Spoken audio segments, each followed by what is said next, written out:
भारत सरकार ने केरोसिन तेल बांटने की अनुमति दे दी है, यानी कि जहां राशन आपको मिलता है, राशन दुकान पर अब केरोसिन तेल भी मिल सकता है। भारत सरकार ने यह गाइडलाइन जारी कर दिया है।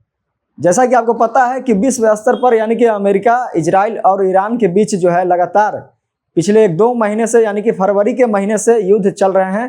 तो ऐसे में भारत ही नहीं बल्कि अन्य देशों में भी जो है एलपीजी गैस हो, पेट्रोल हो, डीजल हो, यानी कि ईंधन की जो भी चीज़ें हैं उस पर काफ़ी किल्लत हो रही है। और ख़ास करके भारत में जिस तरह से देखा गया कि एलपीजी गैस को लेकर काफ़ी लोग लंबे लंबे लाइनों में लग रहे हैं, उन्हें एलपीजी गैस नहीं मिल पा रहा है और ऐसे में उनके घर में खाना नहीं बन पा रहा है। तो सरकार ने यह निर्णय लिया है कि अब केरोसिन तेल को राशन दुकानदारों के द्वारा बांटा जाए और सरकार ने 60 दिनों की अनुमति दी है कि यानी 60 दिन तक, यानी कि युद्ध की जो स्थिति अभी बनी हुई है तो उसको देखते हुए सरकार ने कहा है कि 60 दिनों तक केरोसिन तेल राशन दुकानदारों पर बांटा जाएगा। और केवल राशन दुकानदारों को ही नहीं बल्कि सरकार ने यह भी फैसला लिया है कि भारत के 21 राज्यों के हर जिले में 2-2 पेट्रोल पंप पर केरोसिन तेल बिकेगा ताकि लोगों को सुविधा हो सके, लोग जो है आसानी से केरोसिन तेल खरीद सके। तो ऐसे में अब कहा जा रहा है कि पुराने जो दिन है, जिस तरह से केरोसिन तेल के माध्यम से लोग अपने घरों में चूल्हा जलाते थे, स्टोव पर खाना बनाते थे,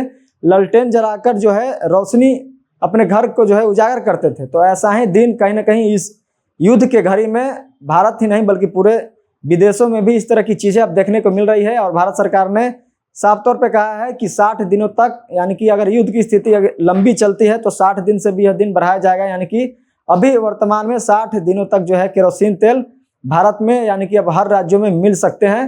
तो ऐसे में जो घरेलू उपभोग के लिए खाने जो बनाए जाते हैं उसके लिए, चूल्हे जलाने के लिए कहीं ना कहीं केरोसिन तेल सबसे महत्वपूर्ण आवश्यक ईंधन है। तो ऐसे में केरोसिन तेल जो है भारत सरकार ने खोल दी है। और जिस तरह से भारत सरकार यानी कि सदन में भी भारत के प्रधानमंत्री नरेंद्र मोदी ने भी कहा है कि युद्ध की स्थिति लंबी बनी हुई है, ऐसे में हमें संयम बनाकर रहना होगा। और विपक्ष भी लगातार इस पर आवाज़ उठा रहा था कि जब भारत में एलपीजी गैस की किल्लत नहीं है तो फिर सरकार इस तरह की योजना को जो है अनुमति क्यों दे दी है। यानी कि भारत सरकार ने भले ही आधिकारिक रूप से यह चीज़ें स्पर्श नहीं कर रही, यानी कि खुद नहीं कबूल कर रही है, लेकिन फिर भी जब जरूरत पड़ रही है तो मंत्रालय के द्वारा इस तरह का ईंधन का जो है चालू कराया जा रहा है।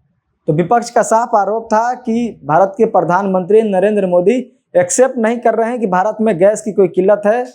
प्रधानमंत्री नहीं बल्कि सरकार के जितने भी जो दल हैं उनका साफ तौर पे कहना है कि विपक्ष के द्वारा यह पैनिक स्थिति बनाई जा रही है, भगदड़ की स्थिति बनाई जा रही है। सरकार के पास भरपूर मात्रा में स्टॉक है, लेकिन जब इस तरह के नियम भारत सरकार ने लाए हैं, केरोसिन तेल को फिर से जब चालू किया है तो कहीं ना कहीं सरकार यह एक्सेप्ट कर रही है कि भारत में सच में ईंधन की कमी है, तभी तो वह केरोसिन तेल को जो है फिर से चालू करने की अनुमति दी है।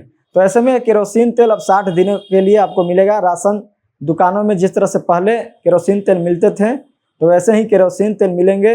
आप जो है चूल्हे पर यानी कि स्टोव पर खाना बना सकते हैं, ललटेन जला सकते हैं और इस युद्ध की स्थिति से निपटारा पा सकते हैं। तो भारत सरकार का इस नियम को लेकर क्या कुछ सोचते हैं। और केरोसिन तेल भारत सरकार जो है अब चालू कर रही है तो इससे कितना जो है भारत की स्थिति सुधर जाएगी। जिस तरह से एलपीजी, पेट्रोल, डीजल की किल्लत हो रही है तो उस पर जो है कितना संतुलन बनेगा, यह देखने वाला विषय है। लेकिन युद्ध की स्थिति अभी कहा जाए तो टलने की बात नहीं हो रही है। युद्ध जो है लंबा भी हो सकता है, जैसा कि प्रधानमंत्री नरेंद्र मोदी ने कहा है कि युद्ध जो है लंबा चल सकता है। तो ऐसे में घरेलू ईंधन के लिए केरोसिन तेल बेहद ही जरूरी होता है। तो भारत सरकार ने केरोसिन तेल को जो है चालू कर दिया है। तो पूरी वीडियो को लेकर आप क्या कुछ सोचते हैं, आप अपना राय हमें दे सकते हैं। आप देख रहे थे द एक्टिविस्ट। मेरा नाम अमन कुमार है। पूरा वीडियो देखने के लिए आपको बहुत बहुत धन्यवाद।